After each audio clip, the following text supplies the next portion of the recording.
UFO buatan Nazi ya. Seri Haenubu ini digambarkan sebagai pesawat yang berbentuk cakram dengan tenaga elektrogravitasi. Pengembangan UFO bahkan konon beraliansi dengan alien atau ras bawah tanah ya. Dari berbagai teori-teori konspirasi ini yang paling mencengangkan. Nazi dan alien. The smooth shelf roughens. Dark rocks, called nunataks, appear above the ice. Then rugged mountain ranges as far as the eye can see. Bunger leans forward in amazement. His eyes are...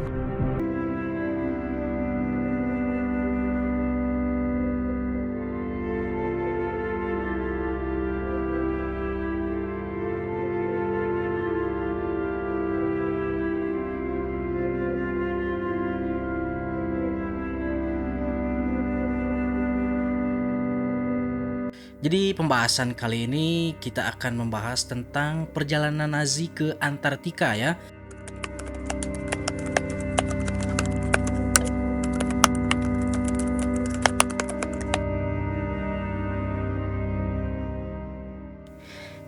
Jadi ada suatu kisah ya. Perjalanan Nazi ke Antartika itu menjadi salah satu topik yang sering muncul dalam teori konspirasi, dalam sejarah alternatif gitu kan. Namun ada juga sejarah faktual yang mendasari cerita ini. Meskipun banyak elemen yang kemudian dibesar-besarkan atau disalahartikan gitu kan. Dan ini bisa dijelaskan dalam fakta sejarah, mitos, dan teori konspirasi. Fakta sejarahnya adalah, jadi ada ekspedisi Nazi ke Antartika yang dinamai dengan ekspedisi itu Nieuw-Swabenland. Kayak gini tulisannya, saya juga nggak tahu cara pembacaannya apakah benar atau tidak. Jadi ekspedisi Nieuw-Swabenland itu pada Desember 1938 hingga awal tahun 1939. Jadi hanya beberapa bulan lah perjalanan atau ekspedisi Nieuw-Swabenland ini. Jadi waktu itu Jerman Nazi melakukan ekspedisi ilmiah ke Antartika menggunakan kapal yang bernama MS Swabenland. Ini kayak gini juga tulisannya, saya juga nggak ngerti ya. Ini kayak MS Swabenland ya, yang julukannya itu catapult ship atau bahasa Indonesianya itu kapal ketepel. Jadi kapal ini dimiliki oleh JUS Lufthansa. MS Swabenland ini bukan kapal perang sebenarnya. Jadi hanya kapal penumpang biasa yang cuman oleh Nazi itu sendiri dimodifikasi ya. Jadi si ketepel yang ada di atas kapalnya itu untuk menarik atau menderek pesawat amfibi yang jenisnya itu Dornier-Wal. Jadi dia mendaratnya bisa di air. Jadi waktu dia mendarat di air itu bisa diangkat dengan menggunakan kapal tersebut, MS Swabenland. Awal tujuan untuk perjalanan ke Antartika itu yang menggunakan MS Swabenland itu untuk mencari wilayah penangkapan ikan paus untuk kebutuhan industri lemak hewani ya. Untuk mendukung ekonomi perang waktu itu, waktu Perang Dunia Kedua. Juga untuk menggunakan klaim wilayah baru untuk Jerman di tengah persaingan eksplorasi dengan Norwegia ya. Jadi cara memetakan atau mengklaim suatu wilayah itu menggunakan pesawat amfibi tadi dengan cara menjatuhkan suatu bendera ya, dinamai dengan bendera swastika. Juga wilayah yang mereka klaim itu dinamai dengan Nieuw-Swabenland atau Tanah Swabia Baru yang berada di bagian Queen Maud Land. Itu di dekat Antartika juga ya, Queen Maud Land itu. Jadi ada mitos dan teori konspirasi juga waktu perjalanan atau ekspedisi Nazi ke Antartika dan pangkalan rahasia mereka di Antartika ya. Jadi setelah atau pasca Perang Dunia itu mulai muncul berbagai teori konspirasi terkait Nazi di Antartika. Jadi teori konspirasi yang pertama itu ada pangkalan rahasia Nazi atau yang dinamai dengan Base 211 atau Base 211 lah. Jadi dikatakan bahwa Nazi itu membangun pangkalan militer bawah tanah di Antartika yang sering disebut dengan Base 211, tempat mereka melarikan diri setelah kekalahan Perang Dunia Kedua ya. Namun tidak ada bukti juga secara arkeolog atau dokumenter yang mendukung keberadaan pangkalan ini waktu itu ya. Jadi ini masih simpang siur lah waktu itu. tentang pangkalan militer rahasia Nazi yang dinamai dengan Base 211 ya. Onto the living. The smooth shelf roughens. Dark rocks, called nunataks, appear above the ice. Then rugged mountain ranges as far as the eye can see. Bunger leans forward in amazement. His eyes... Terus teori konspirasi yang kedua juga itu mengaitkan Nazi dengan UFO dan teknologi rahasia yang kemungkinan yaitu teori konspirasinya mengaitkan dengan alien, kerjasama dengan alien. Beberapa teori juga itu menyebutkan bahwa Nazi itu mengembangkan UFO yang disebut dengan Haunebu atau Daiglock. Jadi kayak ginilah tulisannya. Dan menyembunyikan di Antartika ya teknologi itu. Bahkan klaim-klaim Nazi yang bersekutu dengan makhluk luar angkasa atau alien itu, para ilmuwan itu menemukan teknologi purba di bawah es. Jadi secara teori ini muncul secara fiksi ya, campuran fiksi dan ilmiah, propaganda perang dingin dan intervensi bebas atas arsip-arsip rahasia Nazi waktu itu yang ditemukan oleh para ilmuwan pasca Perang Dunia Kedua. Jadi teori-teori yang pertama dan yang kedua itu ditemukan oleh operasi militer besar-besaran Amerika Serikat yang dipimpin oleh Laksamana Richard E. Byrd. Ya kayak ginilah tulisannya.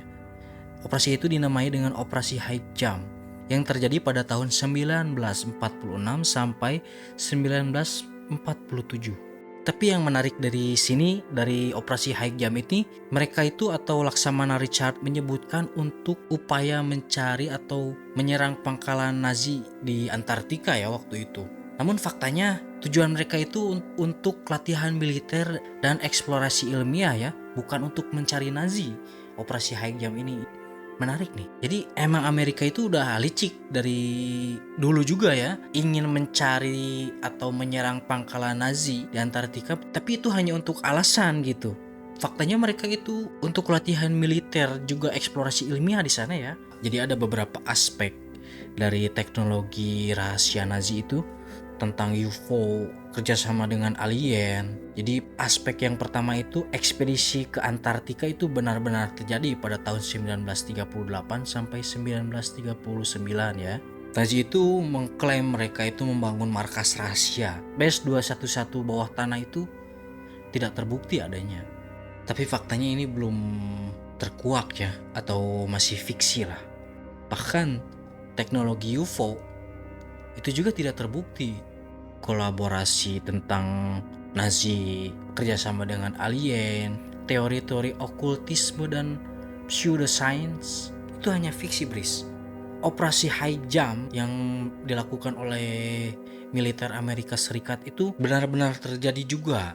Cuman Amerika itu mengklaimnya mereka hanya ingin mencari juga menyerang markas Nazi yaitu Base 211 tadi. Tapi fakta di lapangan itu salah. Jerman atau Nazi itu memang dikenal memiliki sejumlah teknologi militer yang luar biasa ya. Jauh lebih maju dibandingkan dengan negara-negara lain ya. Terutama dalam pengembangan pesawat jet atau Messerschmitt ME-262, juga roket balistik V2 karya tim Warnhart. Ini menarik untuk dibahas ya. Roket balistik ini jadi cikal bakal awal terbentuknya atau dibuatnya roket balistik. Dan ini akan kita bahas nanti di akhir pembahasan ya. Cukup menarik ini. Juga ada senjata eksperimental atau prototipe tak lazim ya dari Nazi. Bahwa Nazi itu mengembangkan pesawat anti gravitasi atau piring terbang. Jadi ada beberapa proyek misterius yang dilakukan oleh Nazi pada waktu itu.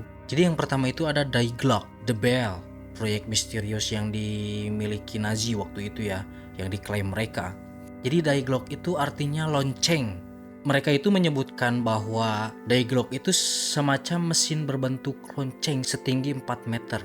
Juga dikatakan memiliki medan energi aneh yang mampu membelokkan gravitasi, bahkan melakukan perjalanan waktu atau antar dimensi. Itu yang mereka klaim waktu itu ya. Jadi Die Glock ini itu dijelaskan oleh penulis seperti Igor Witkowski, jurnalis dari Polandia yang mengaku mendapat info dari dokumen SS. Juga mengaitkan bahwa lokasi bawah tanah Winchester-Mine di Polandia, ilmuwan SS seperti Hans Kemmler yang benar-benar ada tapi hilang setelah perang. Ini kemungkinan diculik atau dihilangkan lah orang ini supaya bukti-bukti pengembangan Nazi waktu itu supaya tidak mencuat keluar, atau publik itu tidak boleh tahu tentang pengembangan teknologi Nazi ya waktu itu, kemungkinan. Tapi saya juga nggak tahu nih, soalnya tidak ada bukti fisik atau dokumen resmi yang mendukung keberadaan Die Glocke pada waktu itu. Juga yang kedua ada Haunebu and Friel, UFO buatan Nazi ya. Seri Haunebu ini digambarkan sebagai pesawat yang berbentuk cakram dengan tenaga elektrogravitasi. Saking mengerikannya teknologi Nazi ya waktu itu, atau ilmuwan-ilmuwan mereka itu amat sangat cerdas, bisa mengembangkan piring terbang. Tapi ini masih teori konspirasi ya. Juga dikatakan bahwa bisa terbang dengan kecepatan yang luar biasa. Yang lebih mencengangkannya itu brosur fisik atau lukisan-lukisan retrofuturistik pasca perang itu ditemukan pada tahun 1950-an sampai 1970-an ya.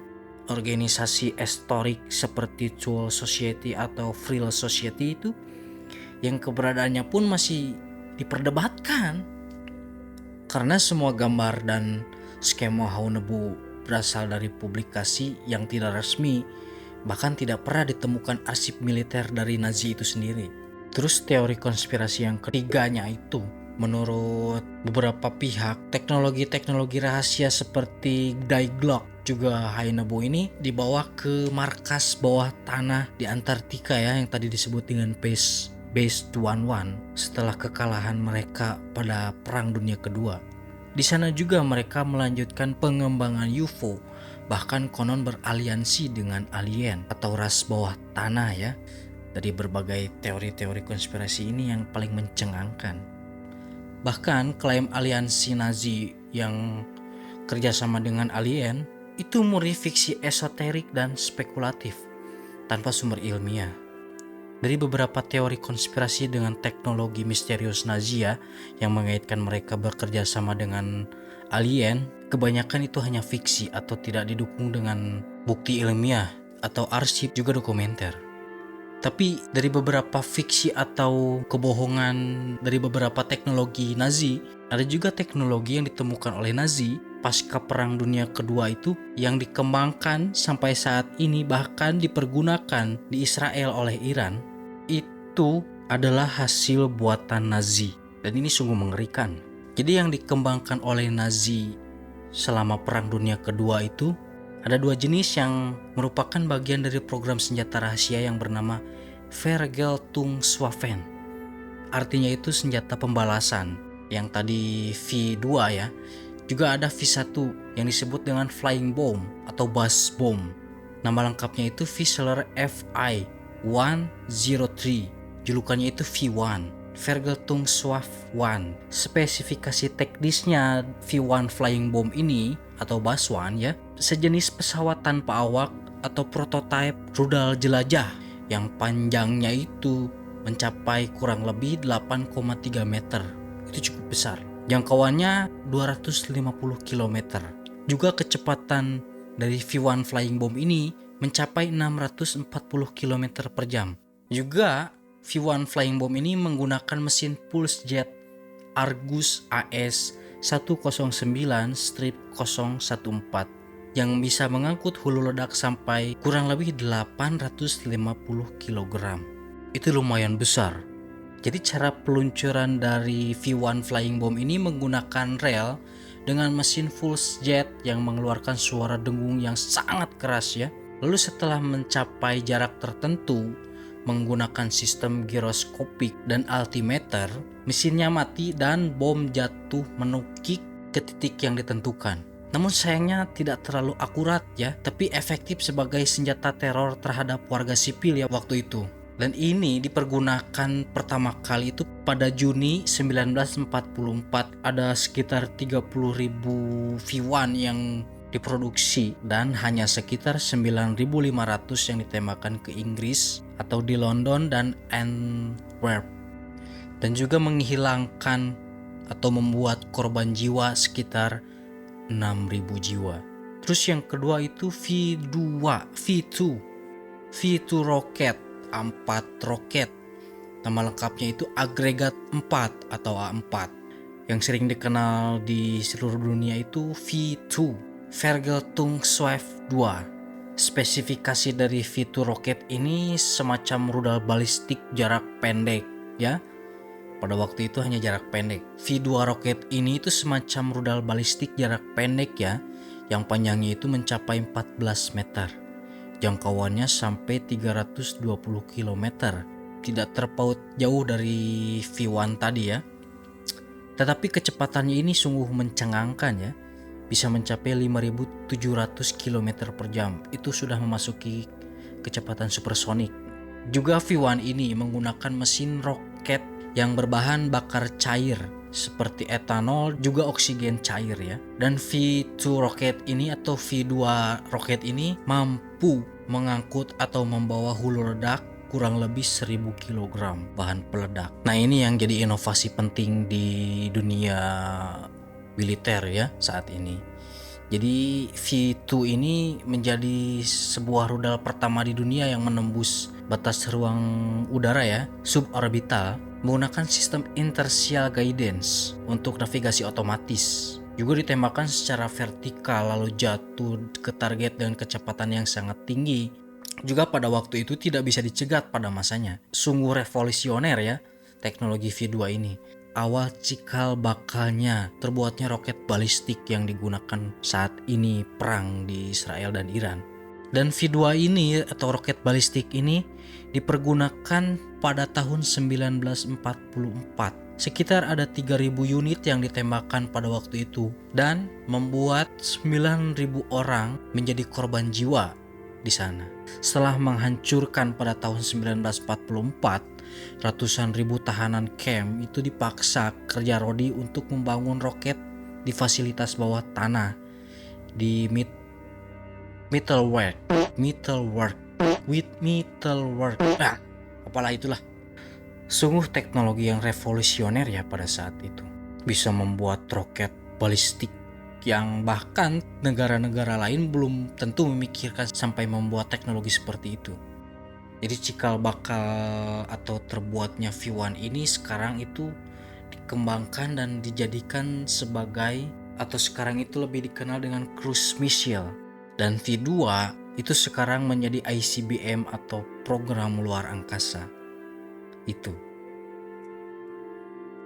teknologi-teknologi Nazi yang dipakai sampai saat ini ya. Tapi dampak dari pembuatan V1 dan V2 ini setelah pasca perang, ilmuwan Nazi seperti Wernher von Braun yang memimpin tim V2 itu dibawa ke Amerika lewat operasi Paperclip. Bahkan Uni Soviet juga merekrut ilmuwan roket Jerman untuk program luar angkasanya pada waktu itu. Jadi kesimpulan V1 dan V2 ini adalah terobosan besar dalam sejarah militer dan teknologi roket dunia ya. Jadi V1 adalah nenek moyangnya rudal jelajah, sementara V2 adalah nenek moyangnya roket luar angkasa dan rudal balistik modern yang sekarang dipergunakan. Namun keduanya juga membawa tragedi besar, baik secara atau bagi korban sipil maupun pekerja paksa yang membangunnya. Oke, semoga kita diberi keselamatan, diberi kesehatan ya, dan jangan sampai ada peperangan dunia ketiga. Mudah-mudahan perang atau konflik yang terjadi saat ini semoga terselesaikan dan jangan berlarut-larut ya. Kekhawatiran banyak masyarakat atau dunia ini takut terjadinya perang dunia ketiga, terpancing emosi dari suatu negara lalu meluncurkan nuklir, itu yang jadi bahaya. Jadi pembahasan selanjutnya mungkin kalian bisa komen di bawah apa yang akan saya bahas ya. Jadi jangan lupa. What? I can understand. What is that thing? What the heck? Ah! This is a monster head! Wow! I just cannot believe my eyes! Guys! Oh my gosh! That's a monster head! Look! That is his Un eyes. demonio real. His giant mouth. That's his head. Or maybe there is a whole body of a monster right under this.